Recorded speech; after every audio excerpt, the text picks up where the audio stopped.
Francis, Oliver and Dan, you have decided to check on Francis' house in this turned around city. It's only down the street, 2 blocks away from here. When you get there, it's in the same condition as Dan's house, broken down and old. Like there hasn't been anyone here in ages. All your things are still there, Francis. On the living room table you see your old Bible, the one your parents got you when you were a little boy. You haven't seen that Bible for ages. You pick it up and open it and almost drop it. The text in it is red, running red letters. And it's the same sentence over and over again. Follow the angel. Stay away from the light. Heed the guardian. Stay away from plight. All through the pages, over and over and over again. Francis looks down at his Bible. I think something's different here. Oliver, you have started to get a few visions of memory as you walked here with the others. You are afraid to share them. They are scaring you, and you can't shake them. You were really here, but you lived on the other side of Hudson River, somewhere nice, a penthouse. You are rich. No, your father is rich. You had a car, a nice sports car that you loved. Red, a limited edition of some Japanese muscle car. You don't remember the brand, but you miss your car and all your friends and the parties. You had lots of parties, but they all drowned, your friends, in the pool up on the roof. And someone came to you, a tall man, said he would help you and that it wasn't your fault. You couldn't help that the drugs were bad.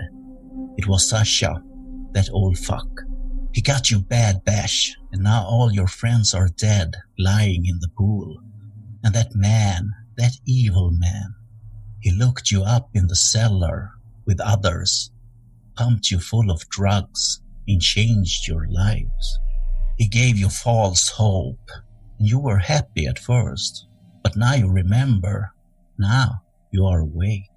I'm trying my best to ignore these thoughts because it was so much easier before thinking one life was the real one and one life was the fake one because I couldn't remember. But now I'm having memories of this life. I don't like that life.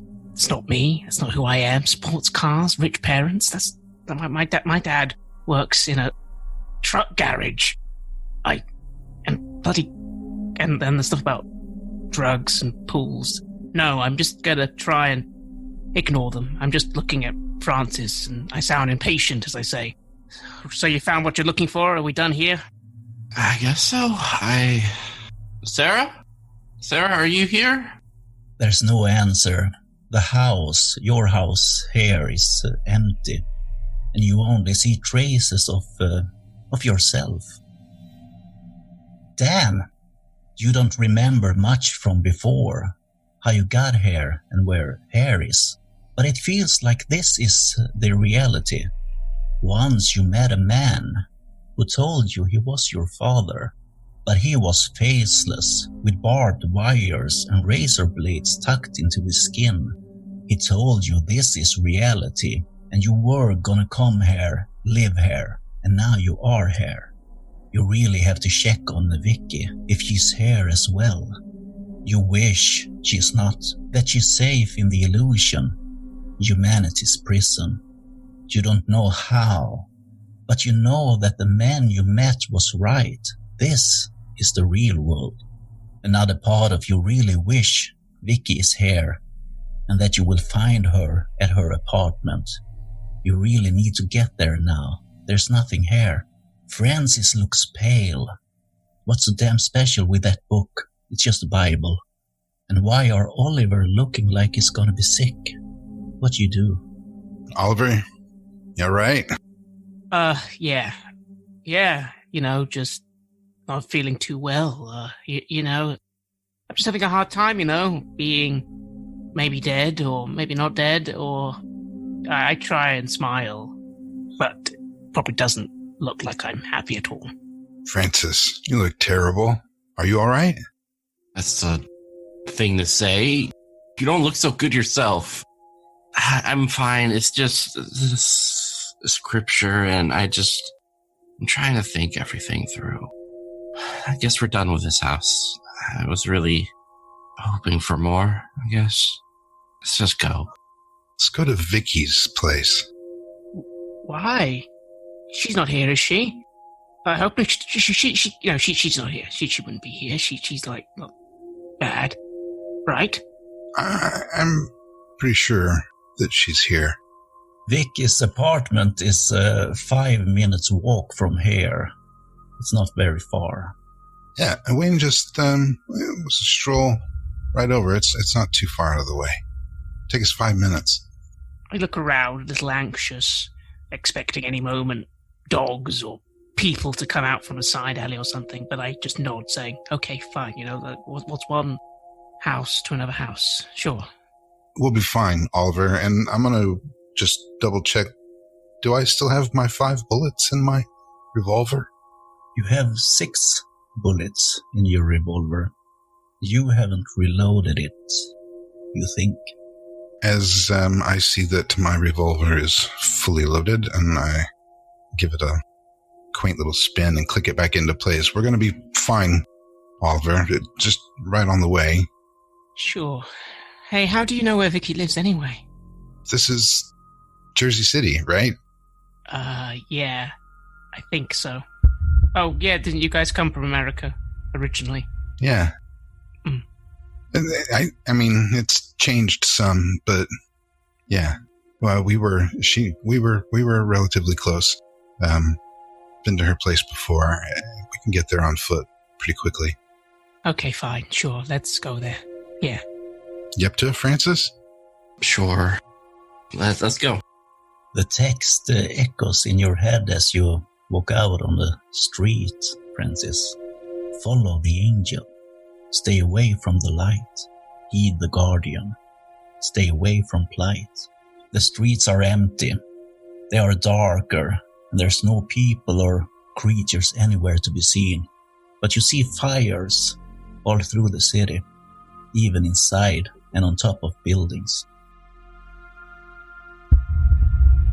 Vicky, the voice comes from outside the window. You have just woke up with a hunger, and you know what it is, but you are full, but you want more. You are in your bedroom, in your apartment in Jersey City. You don't hear Rebecca's heartbeat or breathing. You are alone in the apartment. As you look out, you see that it's still night, but the city feels different. After a while you see it, everything is turned around, like as if you were inside a mirror. Your eyes suddenly fall upon a shadow on the roof on the other side of the street. It was him who said your name. You are sure of it. He steps over the edge of the roof and falls down, and you gasp. Then he is suddenly gone. He never hit the pavement below. He just vanished in mid-air. There's a knock at your door, and you feel 3 heartbeats. Dan is one of them. The others are Francis and Oliver.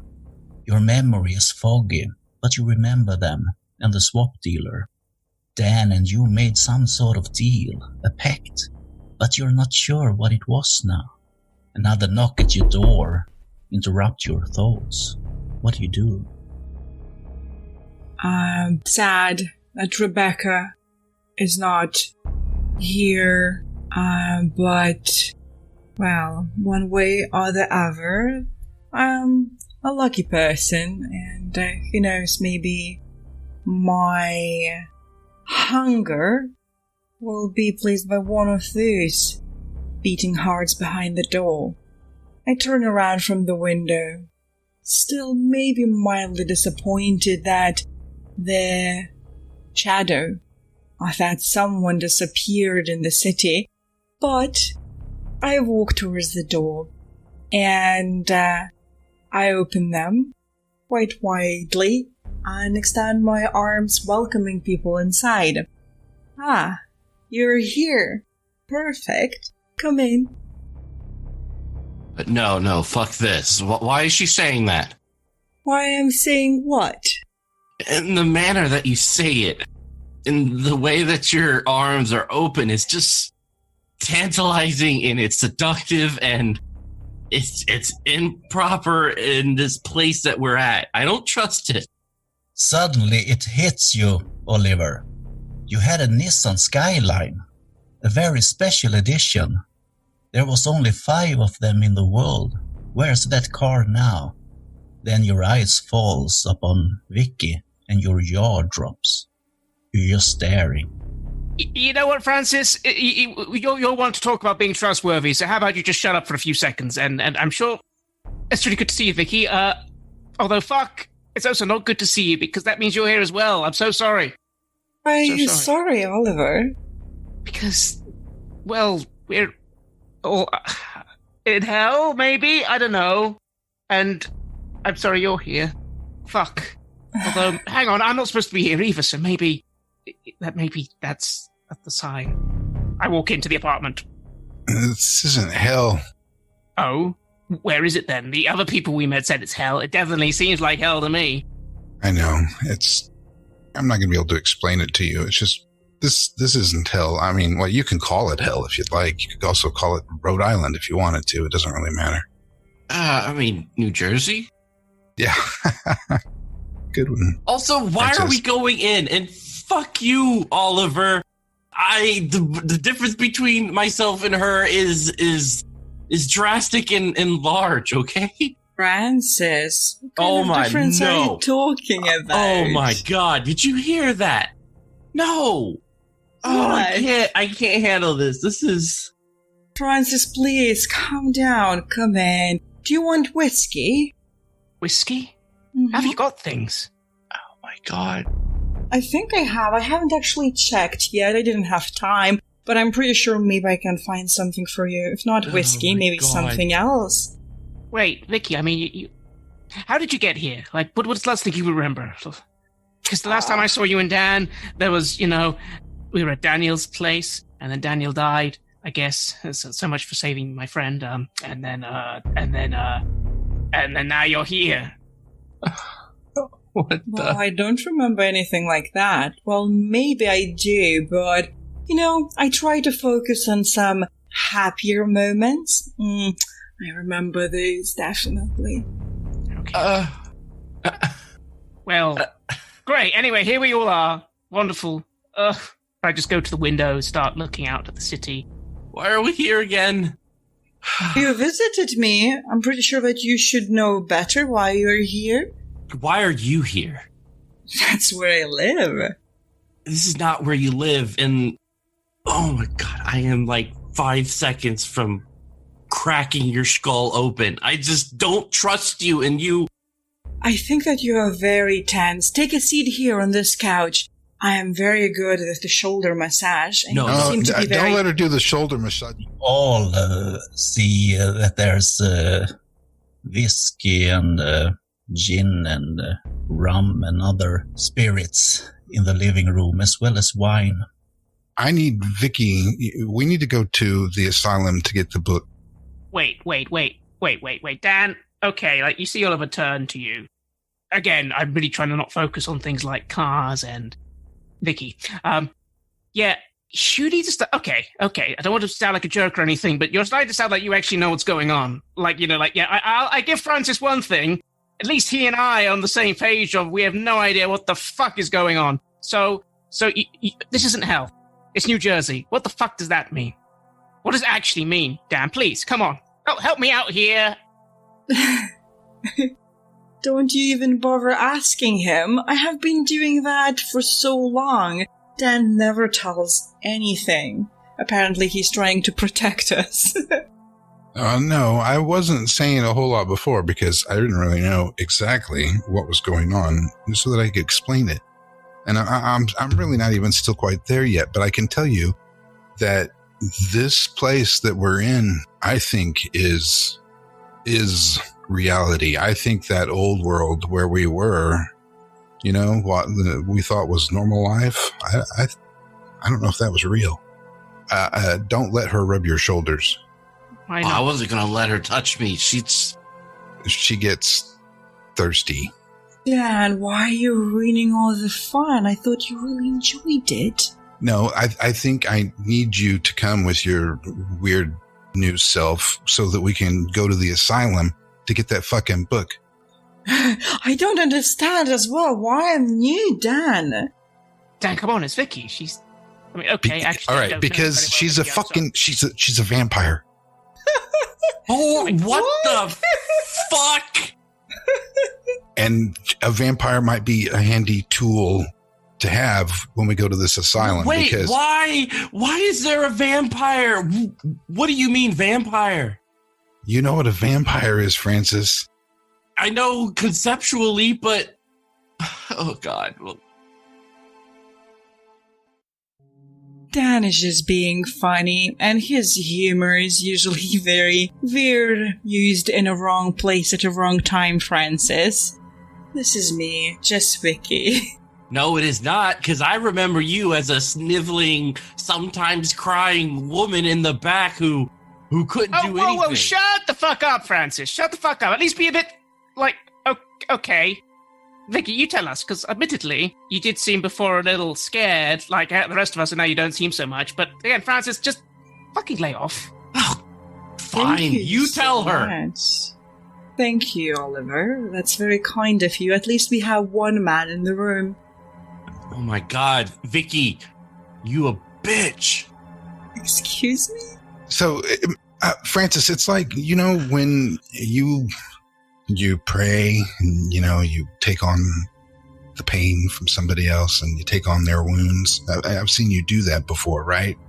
God has gifted me. Yeah. God has gifted Vicky with an attitude and a set of teeth to match. That doesn't make sense. God wouldn't do that. Dan, for sure, that makes no sense. It doesn't, Dan. Does this make sense? Tell me what you've run across in the last, I don't know, 2-3 days that's made sense.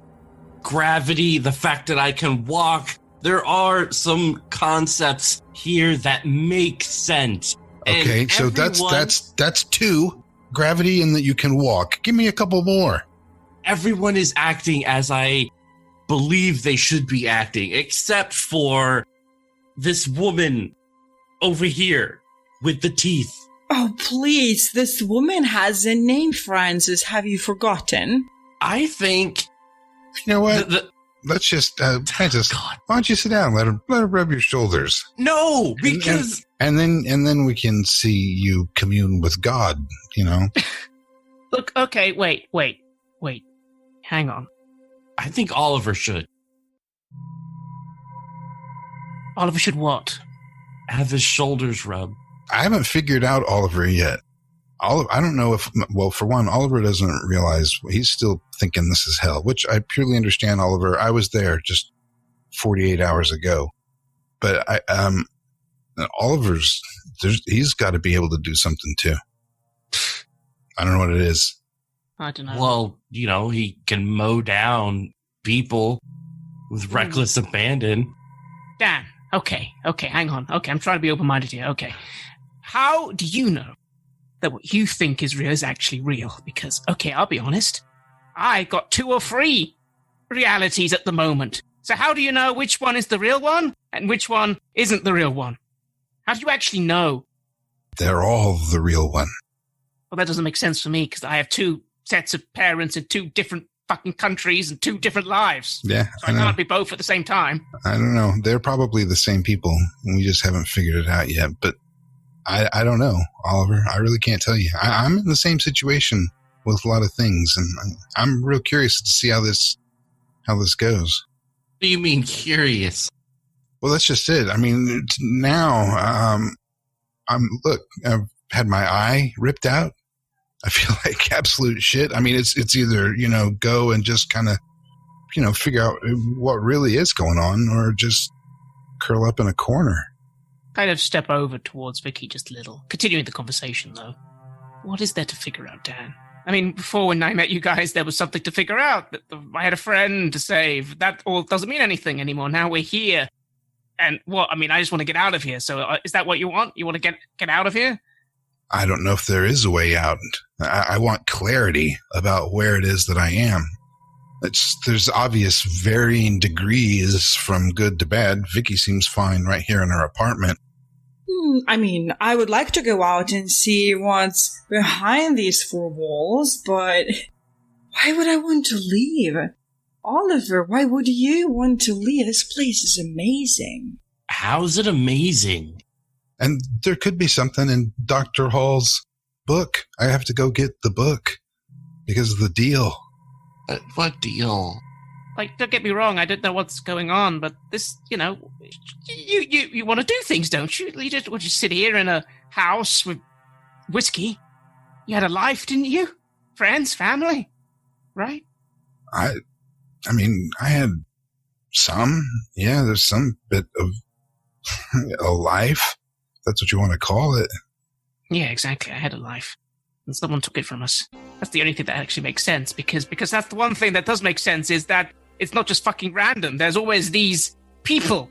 Dr. Hal and Dr. This and people in suits and tanks. That's what I mean. There's others that know about this. You know what I'm saying? We need to kind of get to one of those people.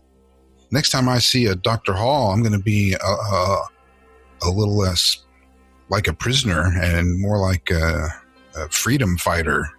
Yeah. And the scripture says that we should follow the angel. I know God's reaching out, and I think that angel is the one we kind of heard of before. Oliver. They said mention the angel's name and you all die. But I was going to ignore that. I sit down and I actually take one of these glasses of whiskey and just start sipping. I take a seat beside Oliver.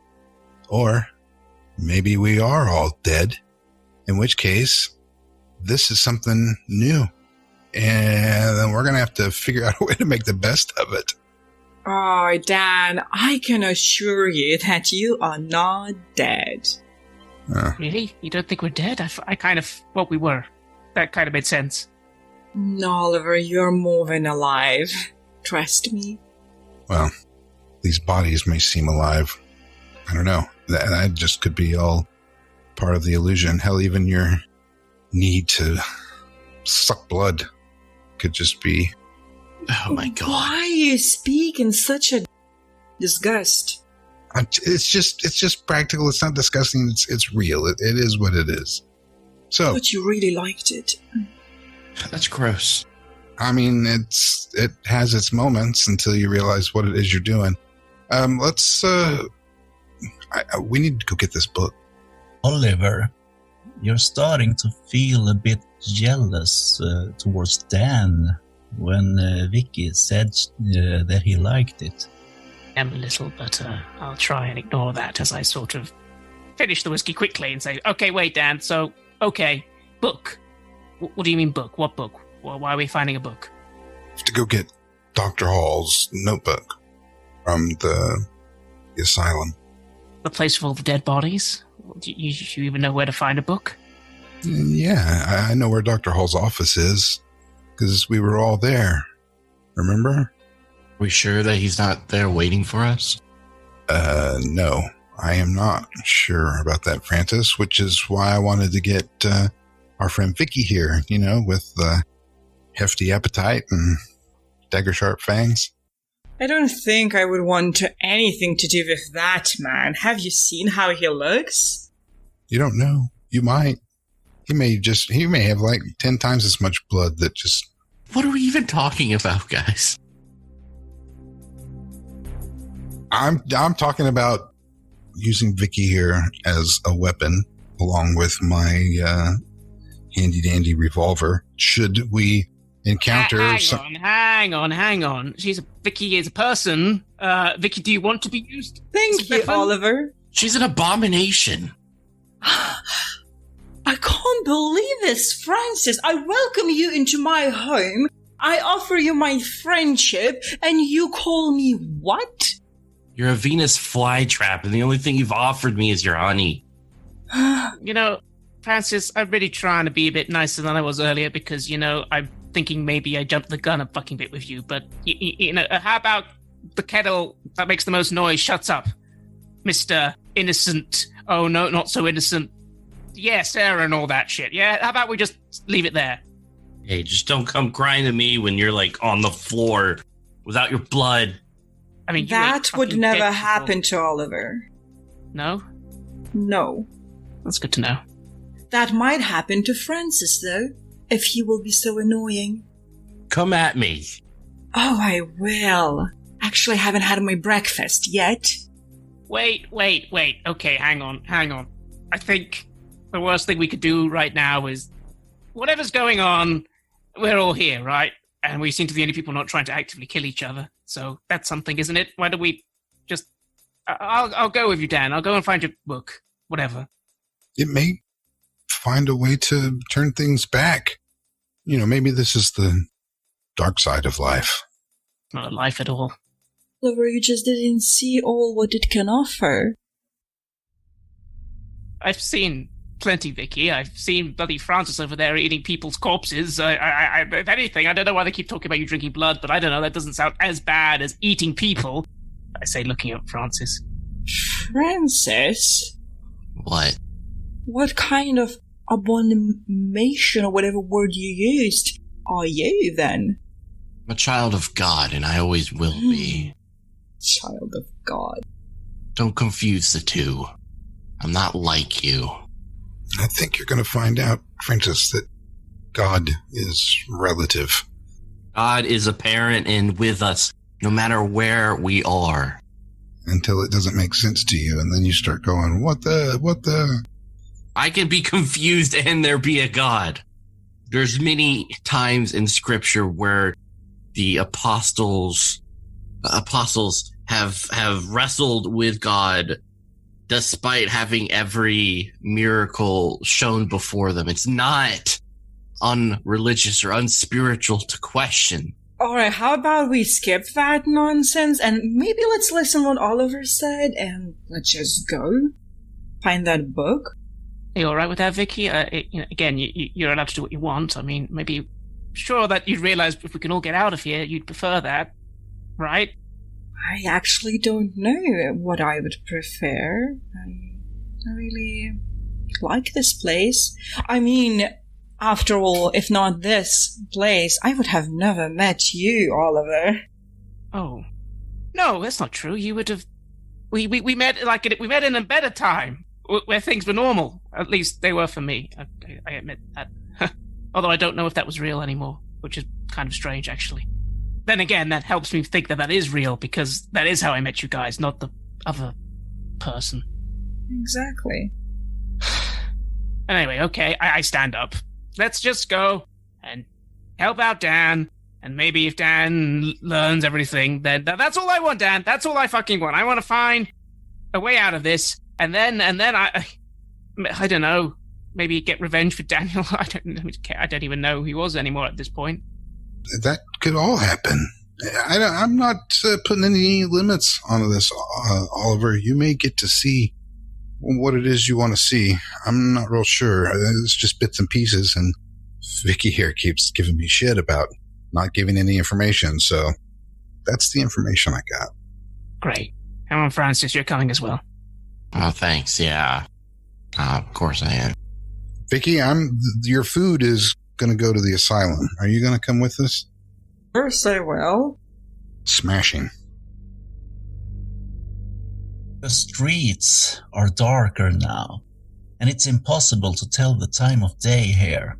It was dark before, but now it's worse. It's not pitch black. The dark is more like a wall of unseen fog that leaves a veil over everything. You can almost touch it, but then it slips away and leave you with just the feeling of it. You see shadows moving around outside, but they all stay in the dark, far away from you. Somewhere in the distance, you hear gunfire, far, far away. You all have the feeling of being watched as you're on the streets of this dark city.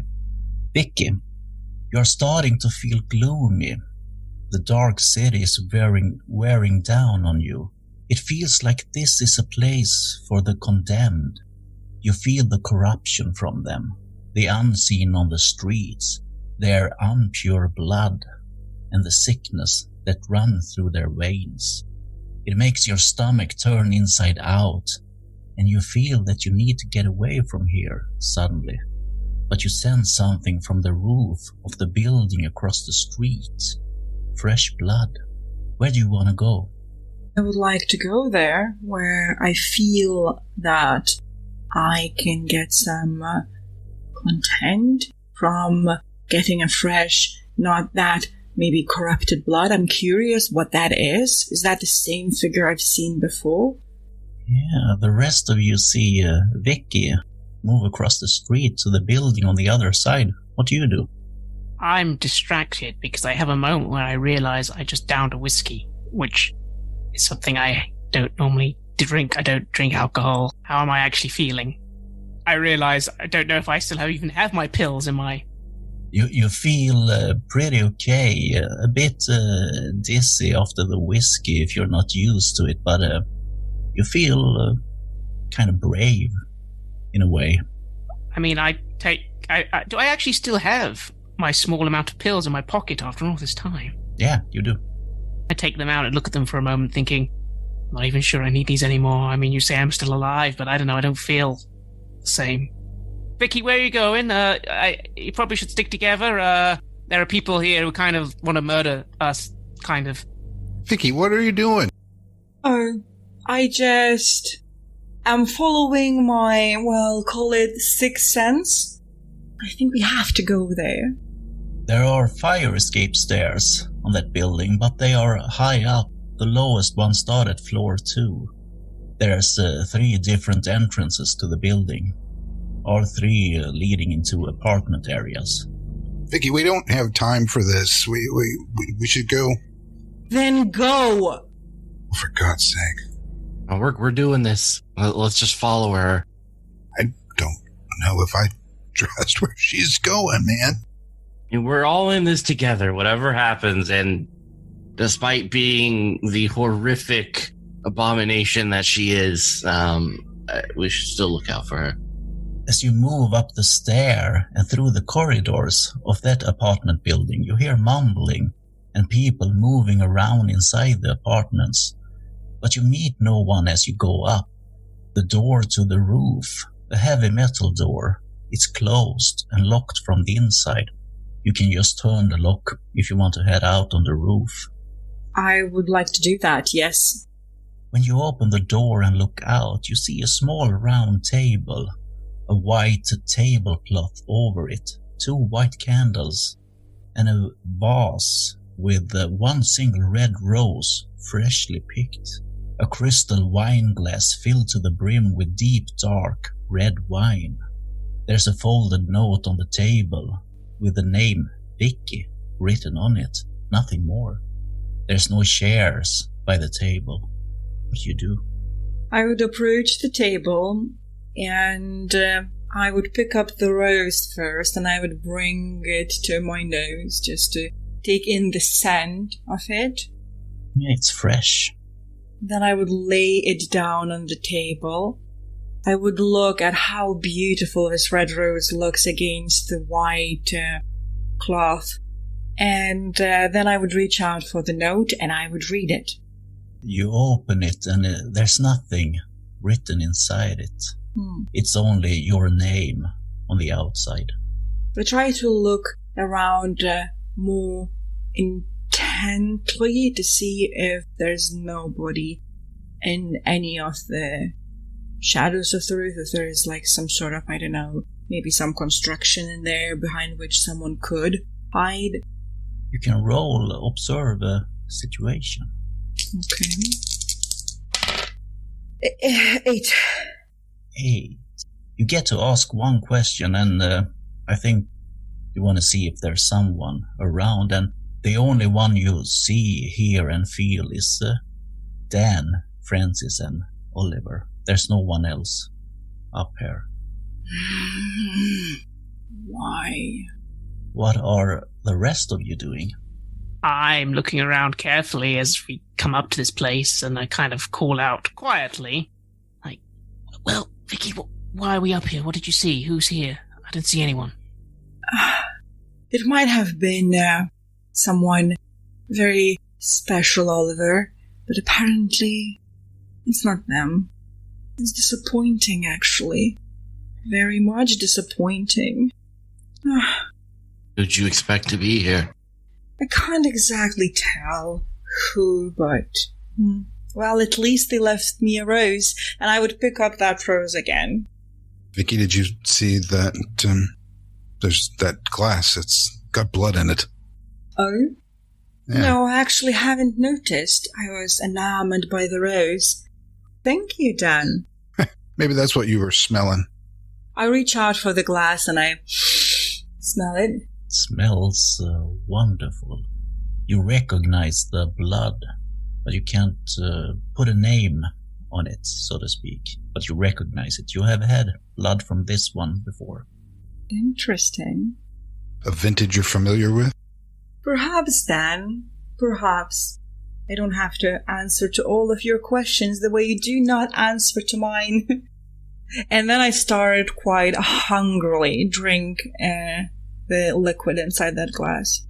Are you sure you should just be drinking random wine on top of a building with a rose, which, by the way, isn't weird at all? Not weird at all. I want Francis and Oliver to roll perception. Observe the situation. I rolled an 11. I rolled 2 13s, one for each eye. The both of you get one question. What should we be on the lookout for? I kind of am watching Vicky drinking, but at the same time I am just watching these rooftops and just always feeling unsafe around here, if I'm honest. There doesn't seem to be anything dangerous around here. But you both notice that, it's not wine she's drinking. Oliver, you think that the most dangerous creature or person around here is Vicky.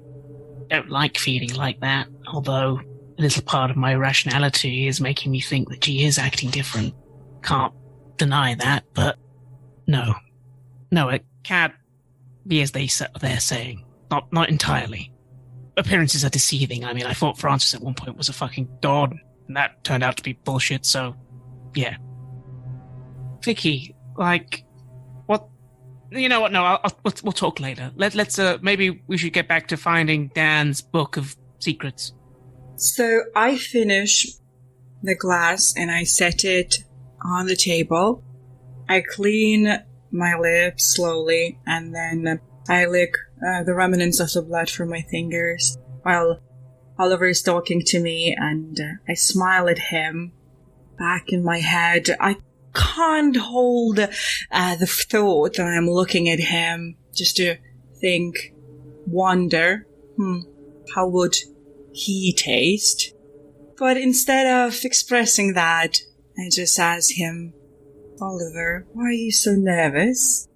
Well, I guess I'm nervous because I don't really know what's real anymore. This is the most peaceful things have been for some time. Me and Francis, we did a lot of running from people in suits and then being placed in tanks. And at one point, I think we hit each other with hammers. But I don't actually know if that happened or not. That sucked. I step closer towards him and I would add, well, Oliver, maybe you just need to close your eyes, take a few deep breaths, and then just embrace whatever is in front of you. That's what I did. I actually close my eyes and do that, thinking for a moment, if only that was as fucking simple as it sounds. I'm gonna slap him in the face. Ah! Stay in the present, boy. Jeez, don't listen to her. Oh, I'm supposed to listen to you, Mr. I'm God. And hey, I gotta give this guy credit. At one point, he had a whole bunch of the people down here, like, bowing before him. Even I thought for a moment something was happening, but it turned out you're just really good with fucking words. Isn't that every dangerous person who's ever spoken? Dan, are we going to get a book or what? I move over to Dan. Yeah, let's go. You're moving down, back onto the street. You start to walk towards the asylum north of here.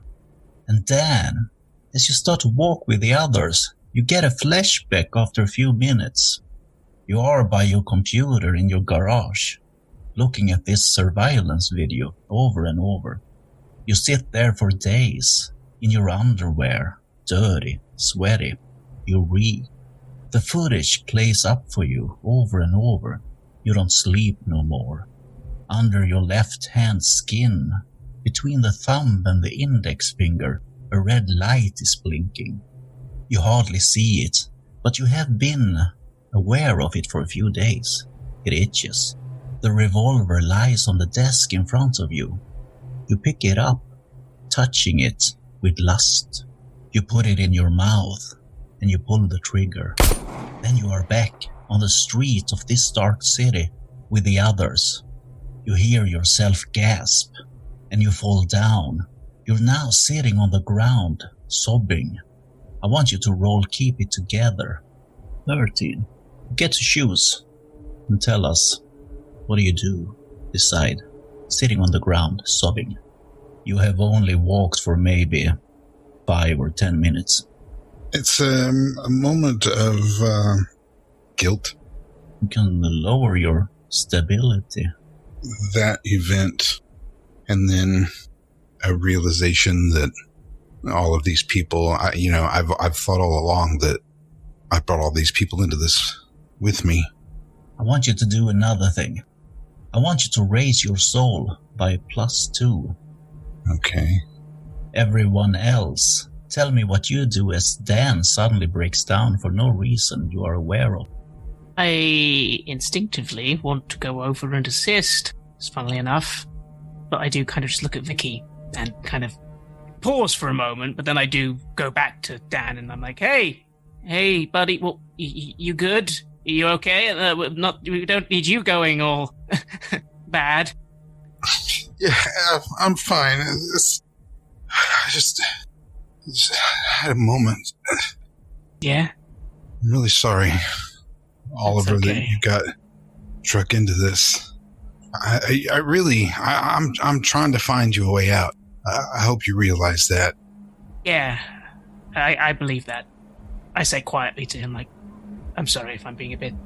I don't know what I'm being. I kind of don't know who I am anymore, Dan. It's kind of funny, really, when you think of it that way. I didn't understand. I still don't understand much. But, I'm almost glad that you don't have the gun, because you might kill me.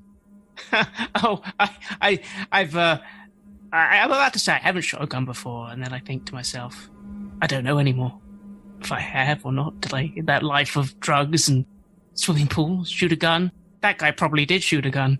I don't want to be that guy. It's okay. Let's get you up. Francis, come on, help out. Yeah, I'll come over and help him up. How you doing? Doing okay? Yeah, thanks. I'm sorry you got drugged into this too. I don't know what's going on, but I think if we get this book, we might be able to figure it all out, or get out if there is an out. Hey, we're here together in this, whatever this is, and I don't blame you at all. This is just how things are, Just keep an eye out for Vicky. She's turned. Where is Vicky? I'll look around real quick, make sure I got an eye on her. She's standing a little bit further away, pretty much not impressed by this reaction of Dan. And she would be more like looking at her nails, how she looks, like, cares more like about herself currently than about whatever Dan is doing. Yeah, all right, I'm good. Let's go. Admittedly, as soon as you criticize Vicky a little, I do kind of just lean you over a little more to Francis and say, good, well, you're up, fine. And I'll go back to be near Vicky and say, I think he's okay. He's all right. You okay? Yeah, I'm absolutely fine, Oliver. Thank you. Good. Okay, let's keep moving because we don't want to meet any people. You keep walking. You have to walk maybe 30 minutes or so to get to the asylum from here. As you're starting to walk again, a memory finds its way into your mind as you pass a building, Vicky. You're lying on a chaise lounge on the balcony of the penthouse apartment. You gaze out over the city, and the image changes. The once beautiful view of the city, now a city of darkness and fire. Suddenly you feel a cold wind that makes you shiver in your nakedness. Avery walks in with a glass of wine, looks at you, then out over the city. "It's beautiful, isn't it?" she says to you, as she hands you the glass. You don't remember exactly where here is or how you got here. Avery looks you up and down, then she kisses you. You close your eyes and everything fades away.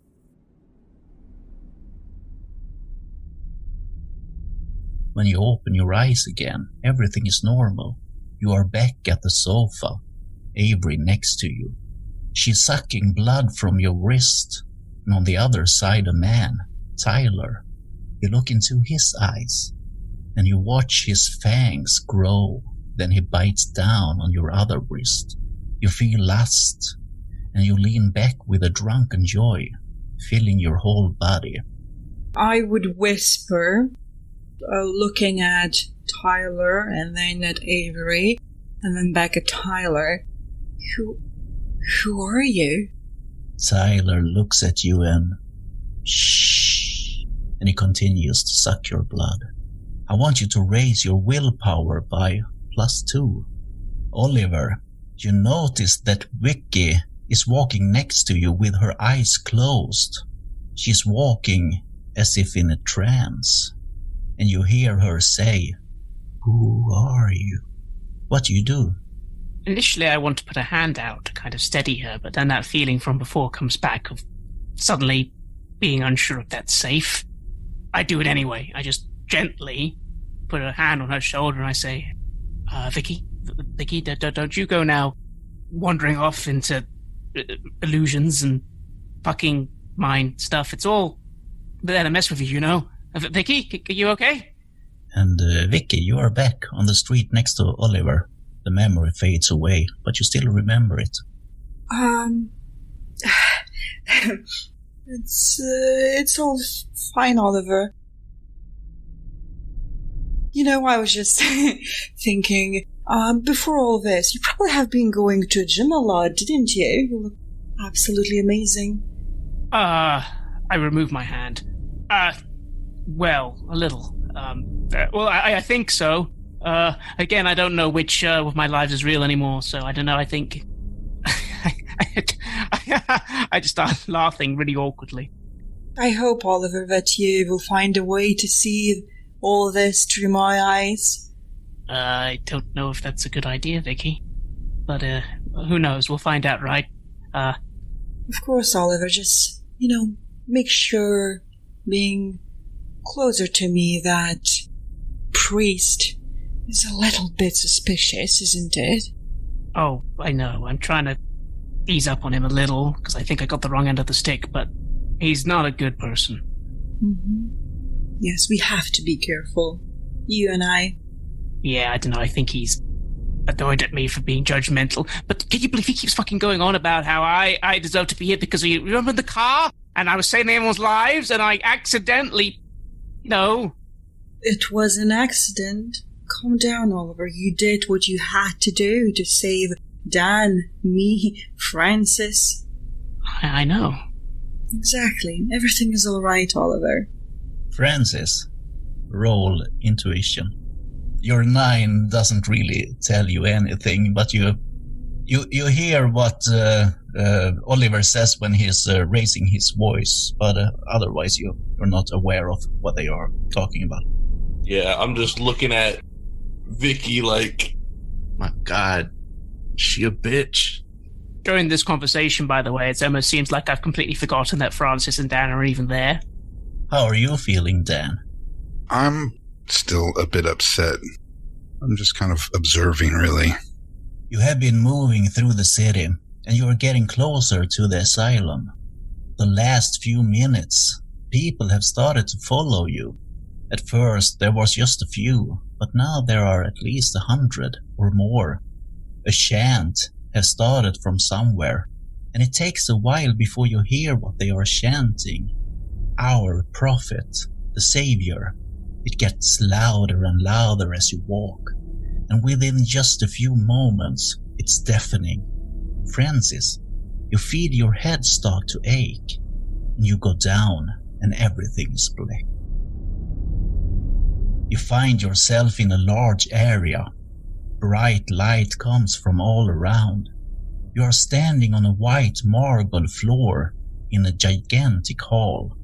Pillars are going up into the clouds from all around you, and the sun shines on you. You stand up, looking around, but you see no one.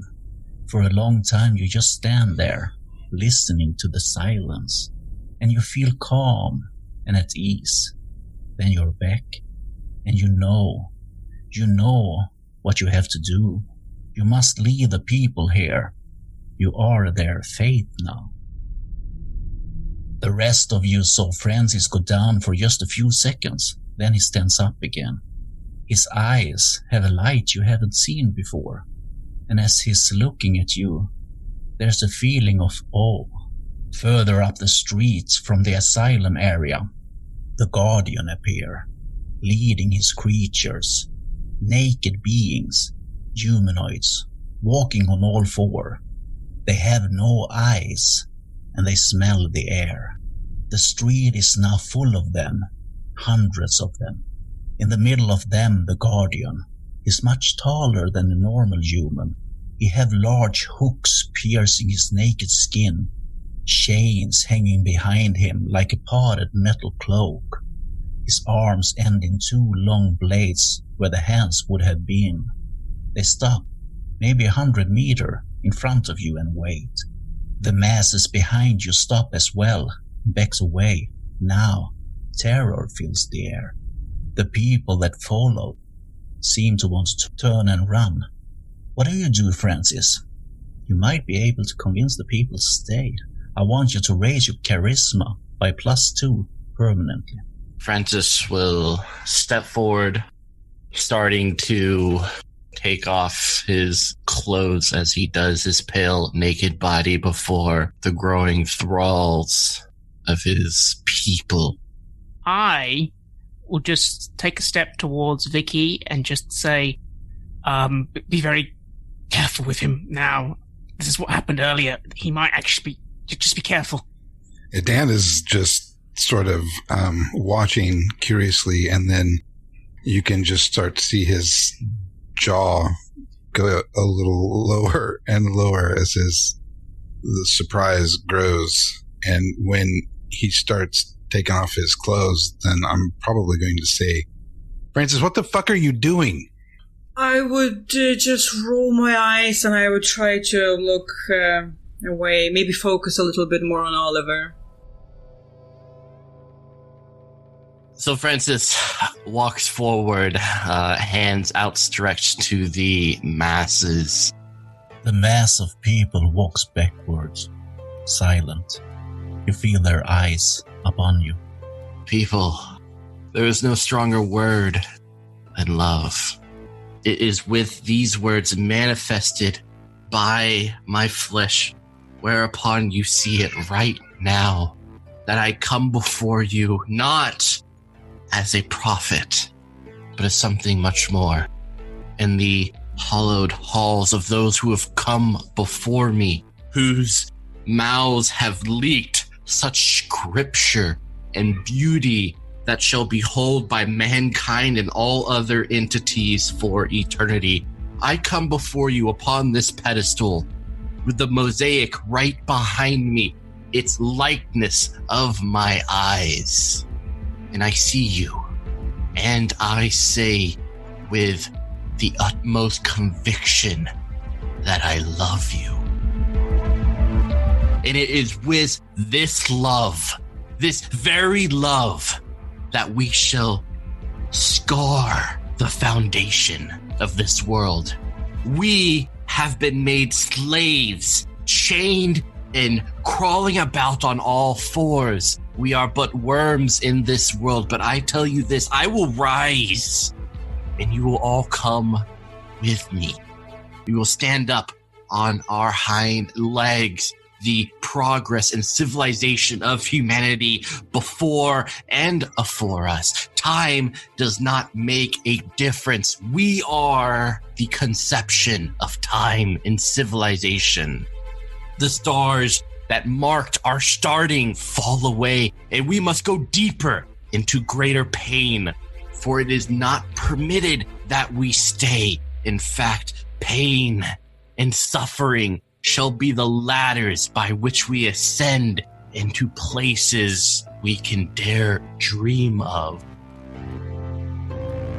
My God has told me this, has provided me the power to lead us. I am not just your shepherd, I am the mountain by which you will ascend. We are not cowardice angels, those pathetic representations, the red cheeks and blue eyes. No, we are so much more, and we are beautiful in ways that people cannot dare to dream or imagine. Bow before me here and now, and together we will accomplish great and wonderful sights. The crowd all raise their makeshift weapons and scream. They are ready to follow, and you know they will lay down their lives for you. And I want you to roll charismatic aura. Oh, nice. You may choose one option. I want them to love me, to adore me. So it's kind of more so changing their dispositions. Yeah, you feel impressed. All of you feel impressed by Francis' speech. And the crowd, the masses, they're gonna walk into death for you. You know it.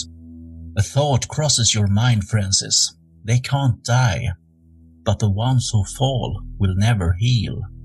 And Francis, you start to cry because you know what will happen. And most of the people will face a fate worse than death.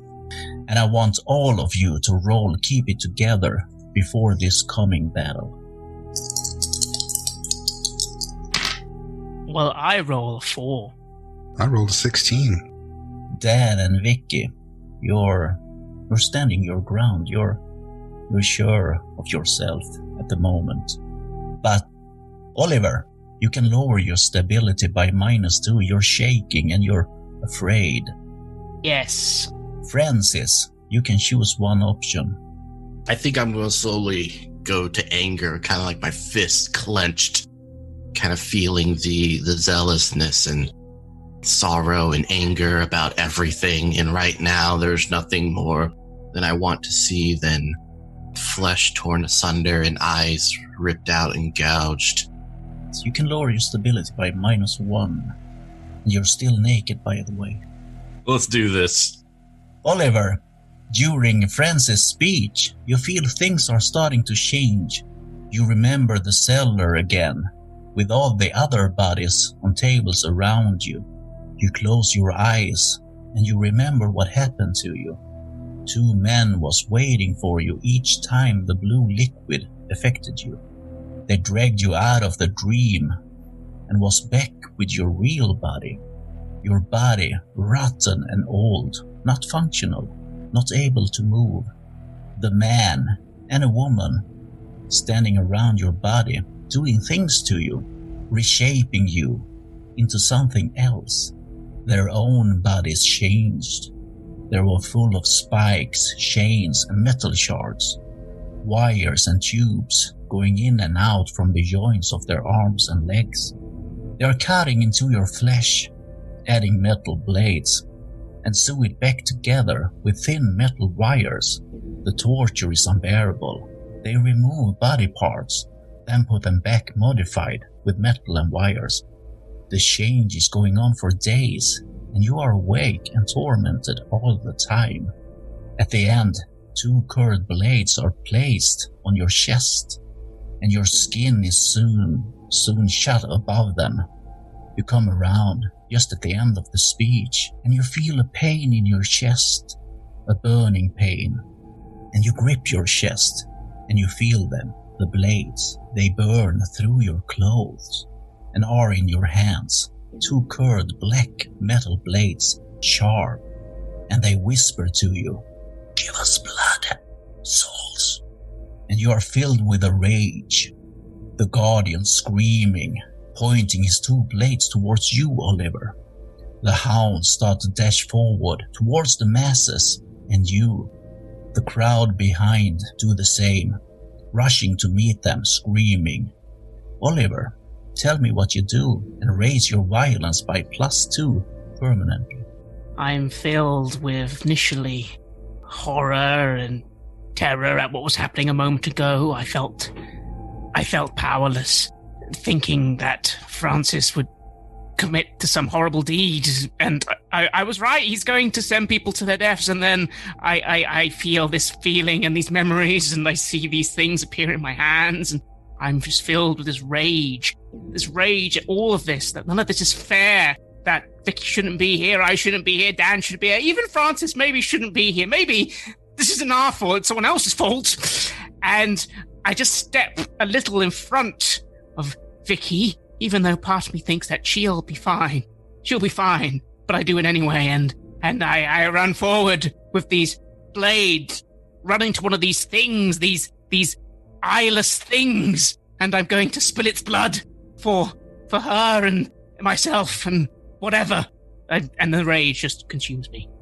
The rest of you can also describe what you do now, or if you have any feelings you want to share. We can start with Francis. Francis outstretches his arms, sending the waves of his people forward, knowing that if any are to drop and be torn apart, the rest of us will consume thy flesh in the name of the Father, the Son, and the Holy Ghost. And maybe even if Oliver is hurt, I too will personally consume him so that he will live forever in mine own body. And with his eyes closed and whispering a prayer, he says, "Go forth, my children, and rip asunder everything before me." And they do. With a slight erection. Vicky, what are you doing?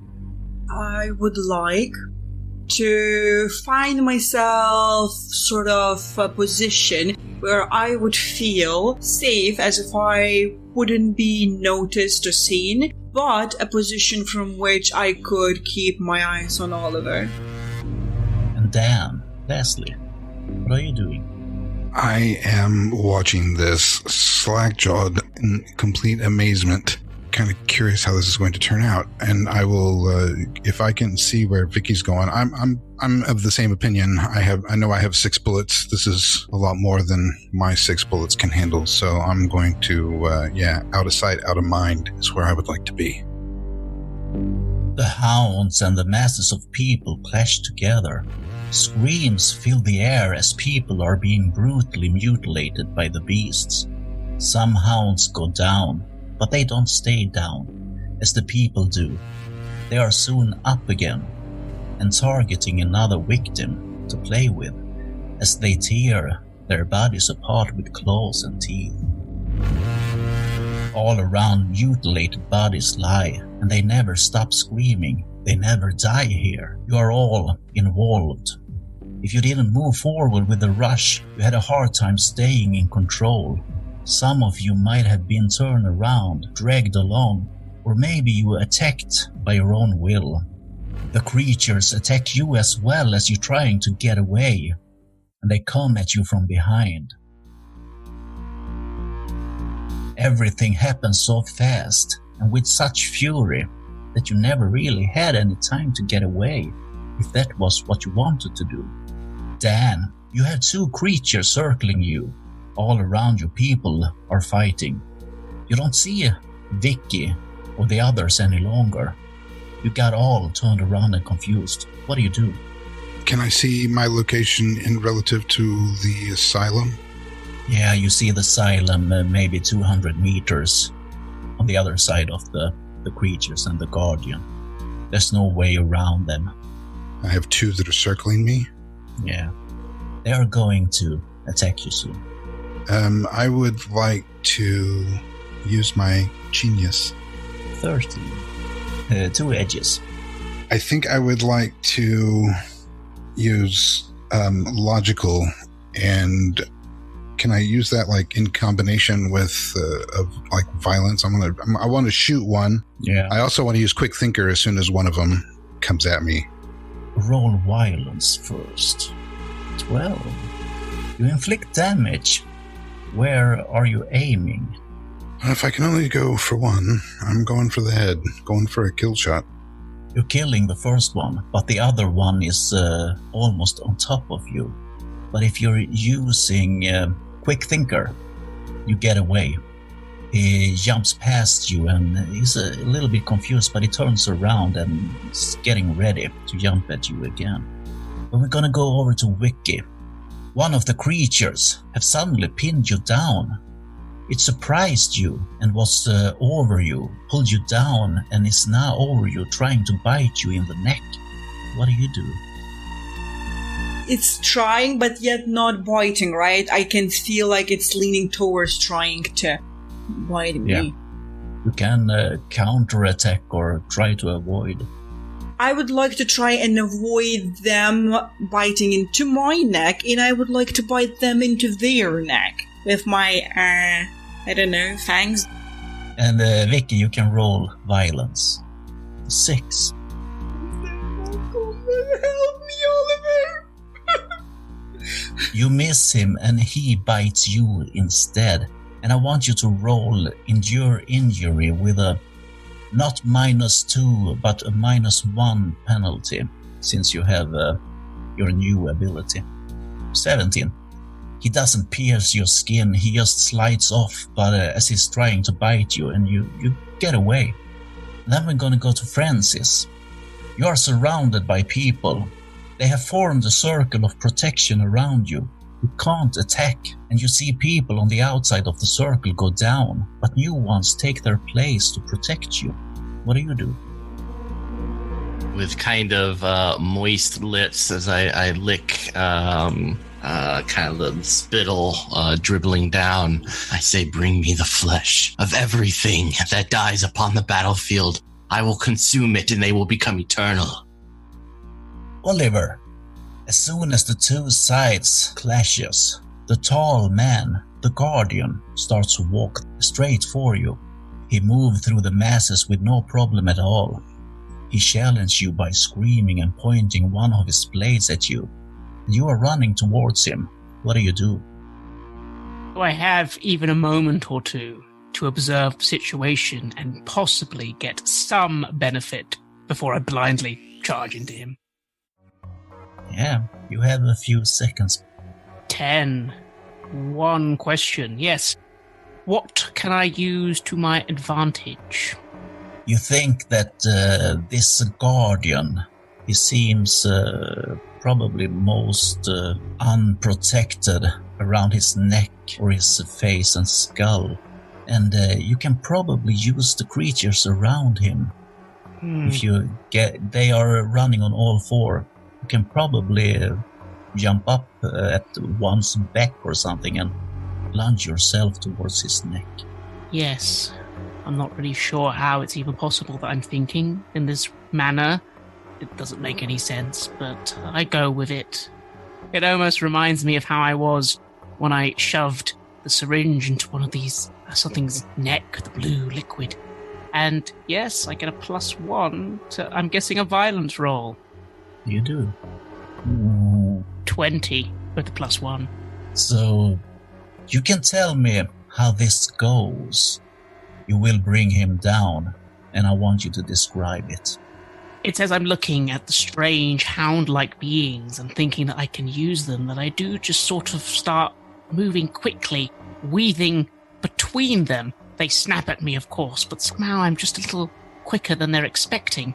The foe, this guardian, comes at me, but his own minions are in the way. He swings, but he hits one of them instead, and it's just when he hits one of them by mistake, I dart forwards, leap up from behind, and just shove both my weapons, I'm not even sure what they are, whatever they are, I shove them deep right into the nape of his neck, and all my weight sort of just falls onto him. And as he falls to the ground, I imagine he bleeds a lot, and it coats my weapons and myself. He's not really dead yet, but he's down and out.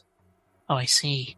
Oh, I can't have that. No, I remove the blades and jam them into his head on the ground, and then I use all my strength just to go up and down, up and down, up and down, hack, hack.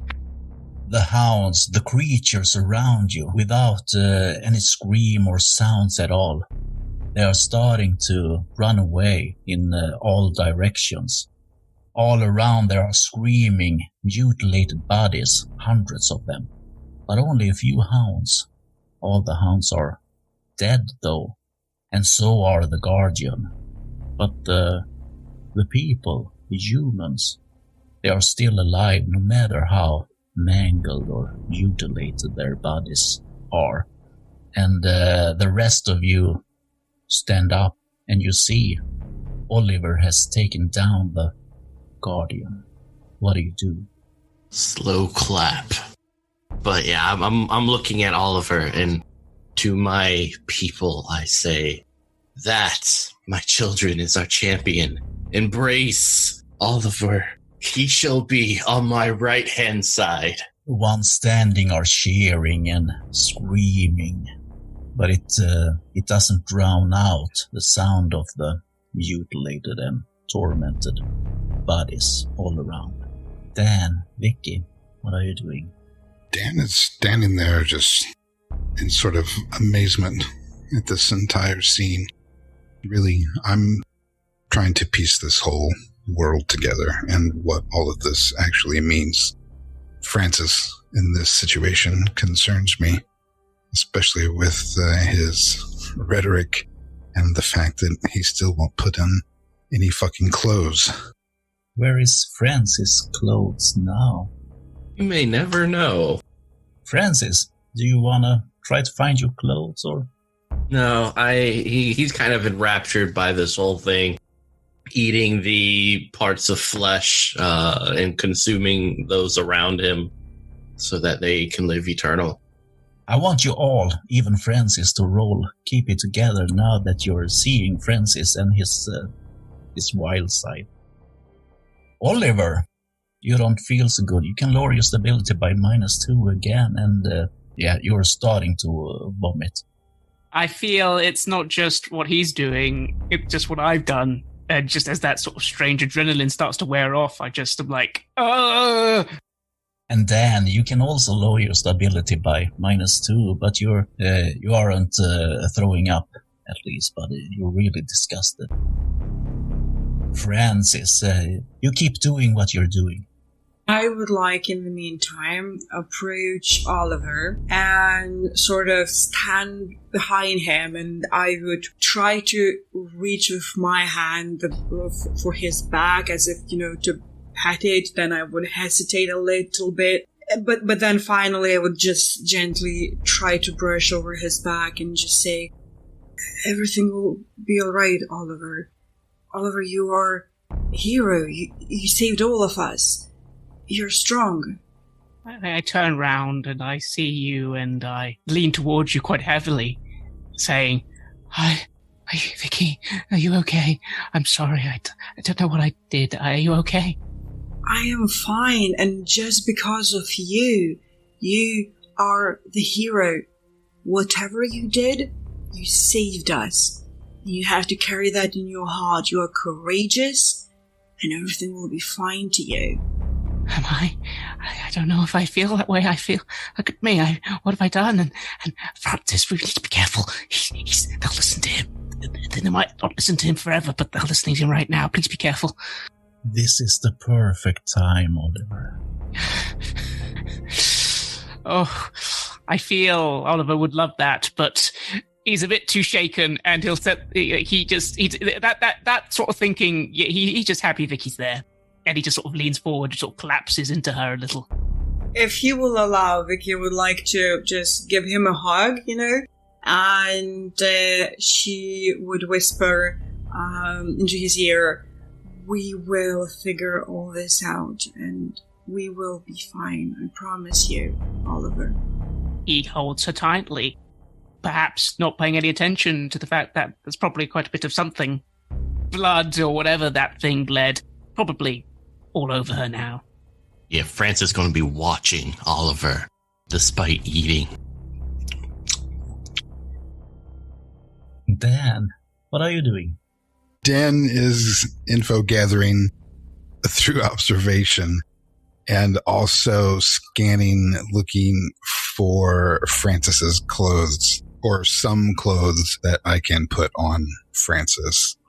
And Dan, you don't find Francis' clothes, but there are lots of rags all around from bodies. Here, put this on. Francis is kind of like has an arm that he's chewing on. How do you do that?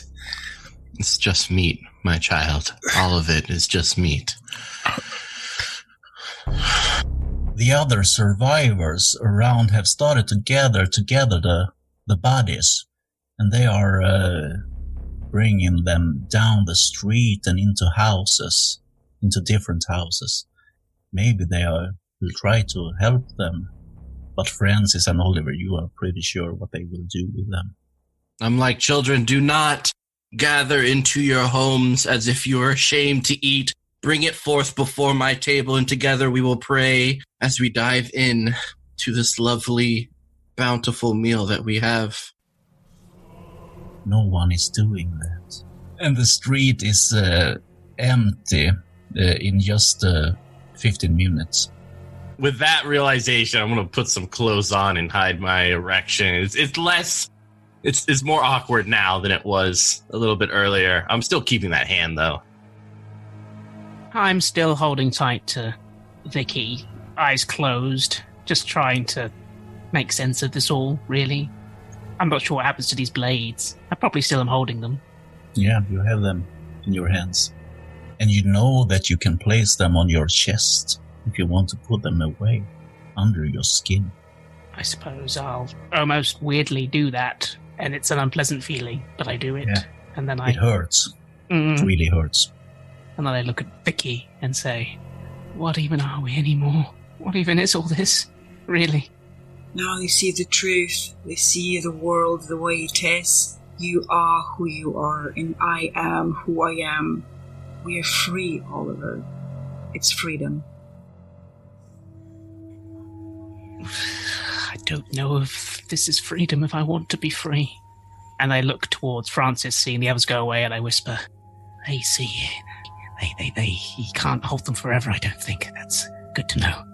You are 200 meters from the gates to the asylum. After a bit of a weird pause, I'll go over to Dan, clutching my chest a little, wincing, and I just say, I think we can go to the asylum now. I don't think there's anyone in the way. I knew there was something about you, Oliver. Yeah. How you doing, Oliver? I'm fine. Let's go. You did good. Vicky, I want you to roll Bloodlust. 16. You're in control. You had to roll because when you looked at Francis, he was all bloody.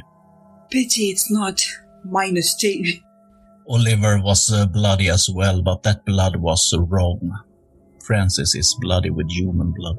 Before we walk in, though, I would like to take a look at Francis one more time and give him a wry smile, saying, are you full, man of God?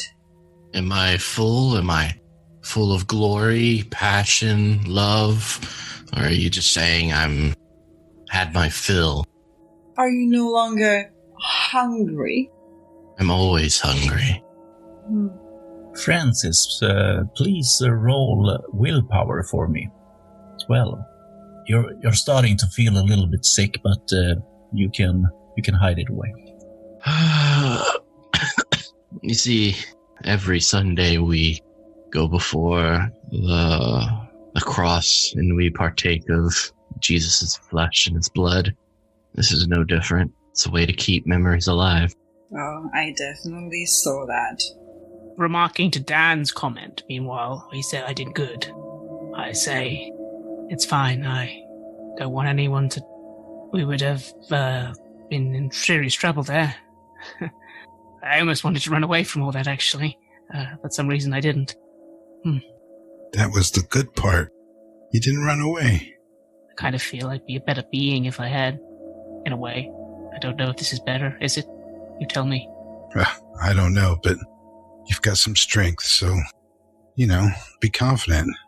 And, look, we're gonna, if we go in the asylum, now you can feel a little bit better about what we might find when we're in there.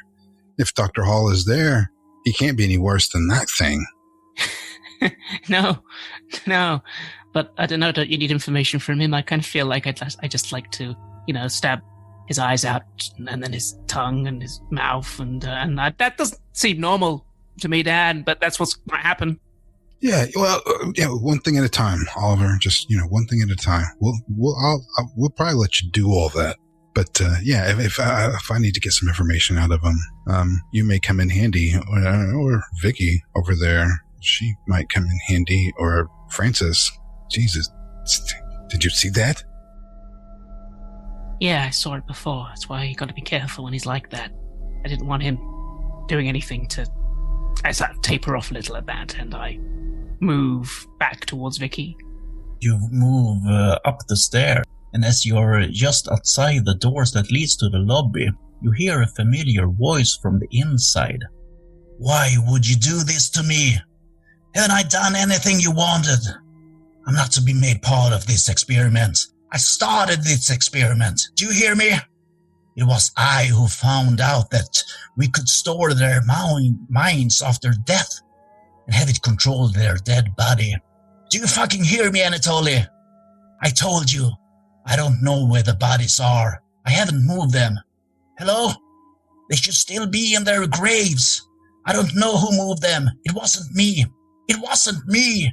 Well, if you hadn't been so damn quick at removing the ship from each of them, we would know. Do you hear me? Don't you fucking ignore me. I will be on the angel side. Is that what this is?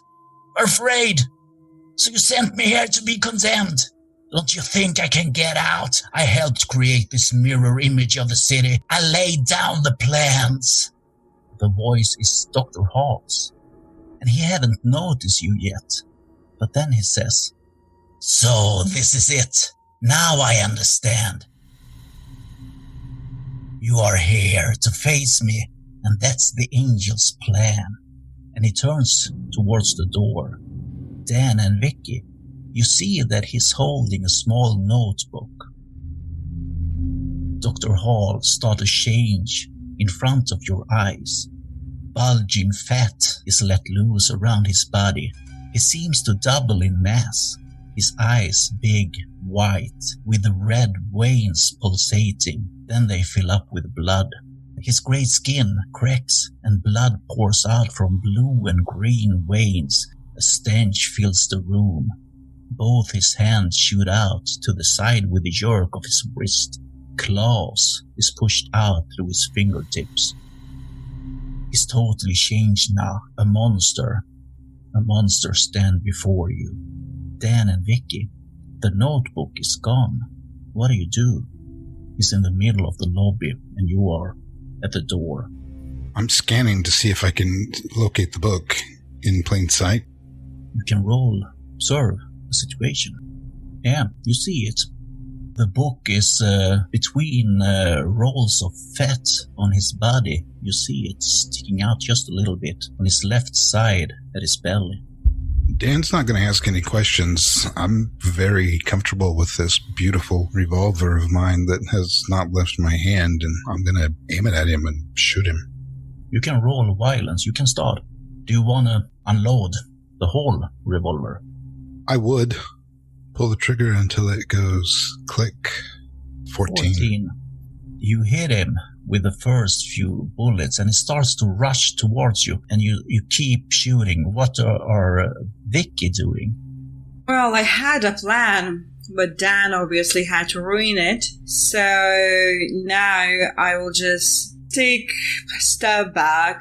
I will actually try to also, take Oliver's arm of my hand and also sort of try to push him a little bit further away with me as well from the whole situation. And I would like just to observe what Dan will do and how his plan works.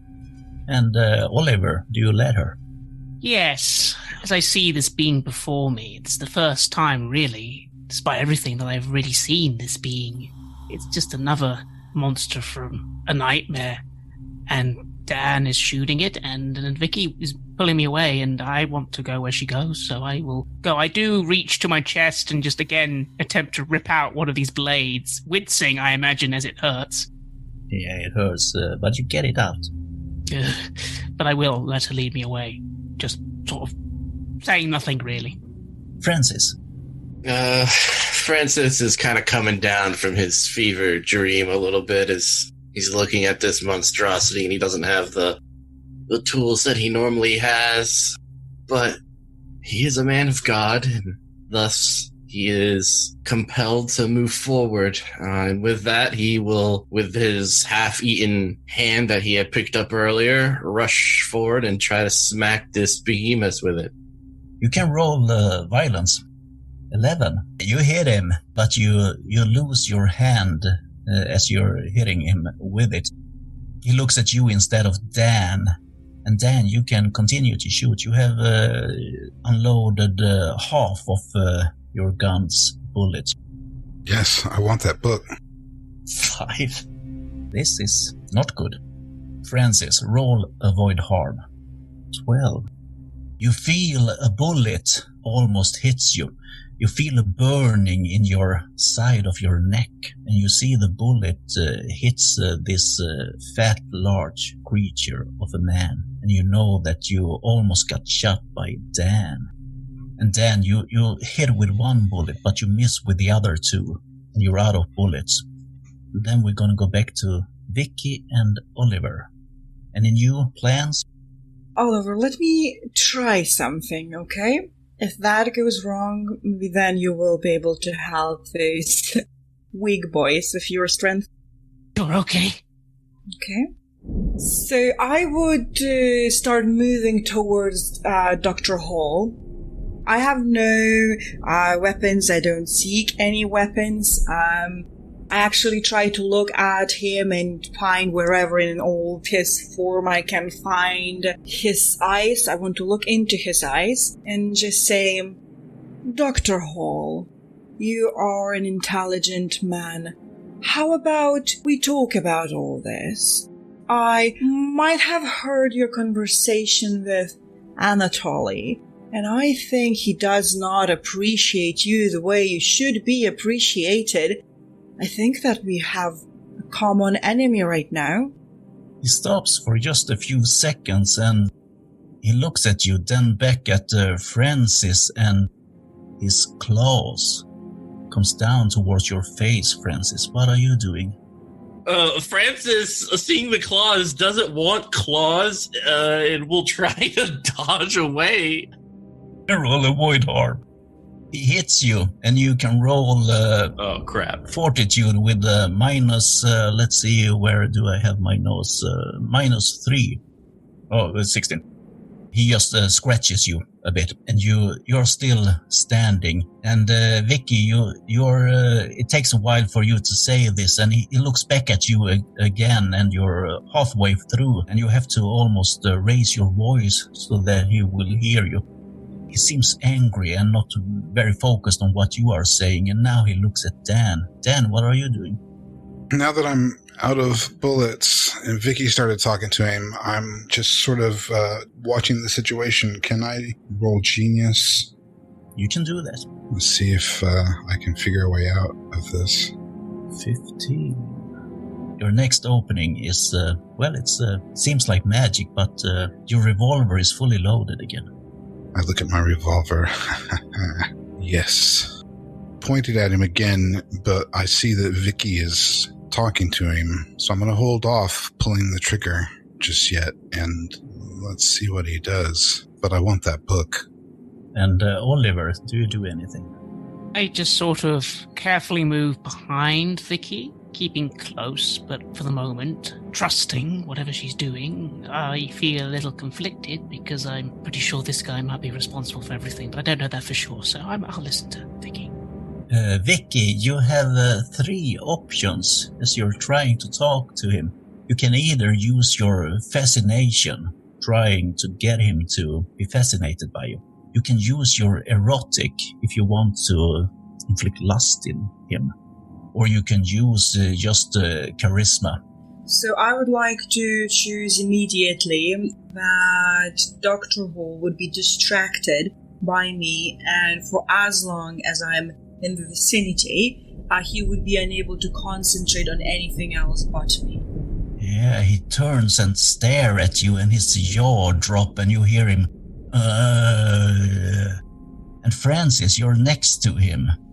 But first I want to know what Dan is doing, who's holding the gun. I'm just waiting to see. I'm only interested in the book, really. I'm just waiting. If he turns his attention back to me, then I'll start firing. At the moment, he only stares at Vicky like in trance and... What? What do you do, Francis?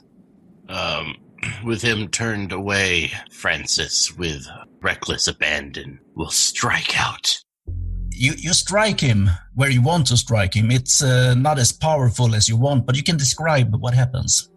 Francis kind of clenches his fists and punch the meaty sack that is Dr. Hall, and as his fist pounds against him, that the coagulation of the body ripples and blood flows, and parts of it gets into Francis's eyes, who calls out, "Ah!" And Dr. Hall, he just wobbles a bit, and the fat rolls over his whole body from your punch, and he's still looking at Vicky, and he takes one step towards Vicky. I just stay very close behind Vicky, but again, I'm letting her do her thing, although I do have my weapons ready, just in case this thing tries to strike at her. It will cut him if he does. He moves forward towards Vicky. Vicky, he says. Yes, to be honest, I don't care if you will kill the priest, Dan, me. We will just be gone. But Anatoly will still be there, and you will be there, and you will have to live with him thinking that you're below, that you're something... Fuck him! I'm gonna kill the others and I'm gonna have you! And he turns towards Francis. Come at me, you big fat piece of shit. And he attacks. Francis, what do? Try to get out of the way. Crap! He's over you. Then you see that Dr. Hall, he surprised Francis, and he's gonna hit him with his claws over the body. What do? I'm going to pull the trigger. How many bullets? I fire twice. Give me a roll. 6. You're not prepared for the gun to kick that hard, and you shoot over his head. Francis, I want you to roll fortitude. Endure injury as the claws digs into your chest, with a -3. So 15. Well, he just rips your new old clothes to shreds. It doesn't hurt you, and you're away from him. And Oliver? I will attempt to jump forward with both my blades in hand and once again try and stab this thing in the face and the neck. Yeah, and Vicky? I would take a step back and let Oliver move forward. Disappointed, I would just sigh. They never listen till the end. At the same time as Oliver steps forward, you hear Dr. Hall say, with lust almost, "I'm doing this for you, Vicky. I knew you loved me." He lashes out at Francis. When he says that, it just kind of clicks in my head, and I try to say, "Wait, but that's not what I want, Dr. Hall. Do you want to make me happy?" And Oliver is at Dr. Hall as you say that. Oliver, you hear what Vicky is saying, and Dr. Hall, what do? I continue with the stabbing, especially when he says that she loves him. What the fuck? Violence. 6. Well, you completely miss him, and what happens? Well, I'm so caught off guard by Vicky still speaking to him that I kind of do a swing, ducks out of the way, and again I kind of pause and I just say, like, "Why? Why did you do this to us?" His face turns towards you as he lash out towards Francis, and Francis, you can act. I will use my voice of insanity. Looking at him, I say, "You are but one column that I will tear down. Obey me."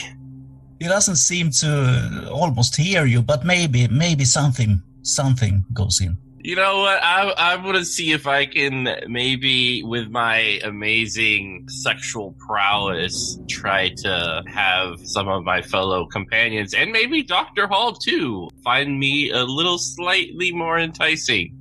Dr. Hall turns back at you as he lashes out. You can roll avoid harm. He seems to be interested in you, but not in that way. He misses you completely, and Dan?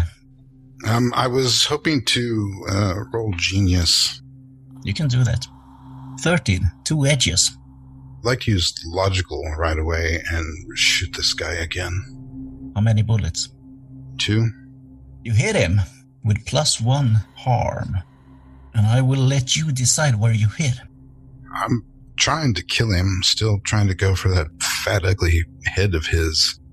You hit him in the back of the head, and the bullet, one of the bullets, is stuck in his head, the other one in his shoulder, and he falls forward over Francis. Francis, you can roll another avoid harm. 8. This is perfect. Uh-oh. He falls over. He's unconscious. And Francis, you're stuck under this big mass of a man or beast. And Oliver, you're standing next to him, and you see Francis' both arms, one to the left side and one to the other side, sticking out and starts to flap. And you hear under this man, what do you do? I'm torn between making my blades go to the neck of this being, because I want answers, god damn it, but I see that Francis suddenly flailing, and I'll quickly move down the side and attempt to pull Francis out from under this thing, being like, I don't say anything, I'm just like, get out of there, come on. And the rest of you, what are you doing? Did I also see where the book is? You don't see the book, but you can roll observe a situation. 9. No, you haven't seen the book so far. And I don't think Dan have said anything. No, I was going to be looking for the book as well. Yeah, Dan, you still see the book. He's still breathing, but it slows down as Oliver drags Francis out from under him. And Francis, your mouth is full of this lictor's saliva. As he fell over you, he and spit in your mouth. God. Dr. Hall, in his true shape, lies dead on the floor now. He have stopped breathing. The notebook, bound in human flesh, is tucked away between his rolls of fat on his body. It's only Dan who sees it. And as he falls down, you hear the sound of thousands or even millions of mirrors breaking. You see your body start to fade out. You are going somewhere else, but you can do one more thing here first. What do you do? The book? Yeah, you get a book, no problem. I would try to move in a hurry with my arms sort of extended, and I would shout out, Oliver? Seeing us vanishing, my gaze is briefly on the being, and I no! And then I see Vicky reaching out to me, and I sort of letting them drop slightly. I shove one back in, and with the other hand I do try and reach for Vicky as well, sort of like, Vicky! Your hands touch. Francis, what are you doing? Throwing up and like, Oliver! Hello? Oh God, where are we going? Darkness tucks you in, and you are gone, all of you. The 4 of you wake up in a large room. There are holes in the rusty sheet metal walls. In the middle of the room, a fat man with 6 arms is sitting upon a pile of garbage. Before him, between you and him, 4 tables, 1 body on each. It's you. And you are being worked on by beings changed, and they are changing you, or rather, your bodies. Some of them have no skin, others hooks and razor blades, as well as spikes and other metal parts stuck into their flesh. They all stop with what they are doing, as the fat man says, "Oh, you're back. Excellent." The bodies on the table of you are rotten, mutilated, and they are adding parts to them, metal parts, wires and tubes, as well as flesh and blood from other beings. Yeah, it's quite a sight, isn't it? Seeing yourself dead and rotting away like that. I stole your bodies from the Nephirite, and the doctor, oh man, they went crazy trying to find you. Now, give me that book, and we will start with the final preparation for you. Once we are done, you will go back in your new bodies, and we will make Anatoly cry. The book. Give him the book. Is anyone else doing anything? I mean, I look down at myself. What am I if my body's in front of me on a table? Yeah, that's a good question. And I want you all to roll keep it together. Francis, you can lower your stability by -2, and you're just standing there with your mouth open, staring at your own mutilated corpse. Oliver, you can do the same. Dan, you walk over to the swap dealer and hand him the book. Vicky, what are you doing? I look at my own body lying there with disgust. I sort of take a look down at my current arms, at myself as much as I can see, just to make sure that I'm not this rotten, ugly creature, that I'm still myself, like the way I feel, the way I stand in here, right? I look at the man who was talking to us and I ask, while Dan is giving him the book, why would we have to do that? What if I want to be who I am right now, here, standing in front of you? What other bodies are you talking about? The body's on the table. It's you. We're gonna wake you up, and we're gonna make you better. The one you are now is the one that Dan have created in this dream. Thank you, Dan. As you are handing over the book, Dan, you hear a woman's voice in your head, and the name Elsa comes to mind. You look at the others, but they aren't reacting to it. You see that Vicky is saying something to the swap dealer, and the swap dealer is answering her, but all you hear is, "You need to move through someone else's personal inferno to get back. Please help him.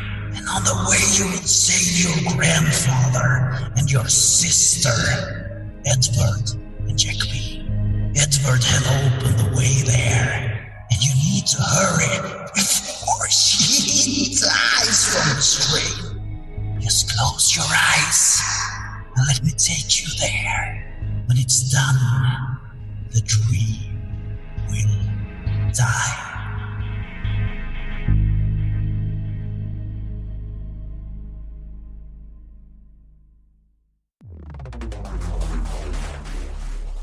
Thank you for listening to KULT, the Experiment, an actual play podcast of the horror role-playing game KULT Divinity Lost. This podcast was written by the game master Peter Samuelsson from TTRP Theater and produced by TTRP Theater. A very special thank you to our cast for this episode. Mitchell Wallace from Helmgast and Penny for a Tale as Francis.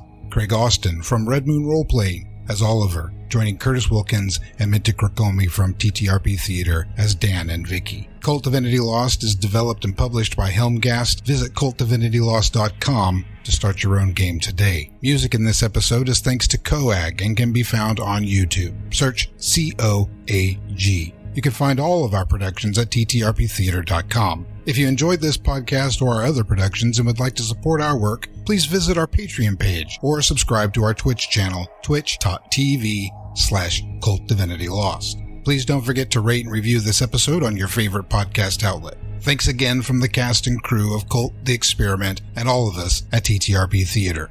Be kind to each other. Save the dark stuff for your KULT games.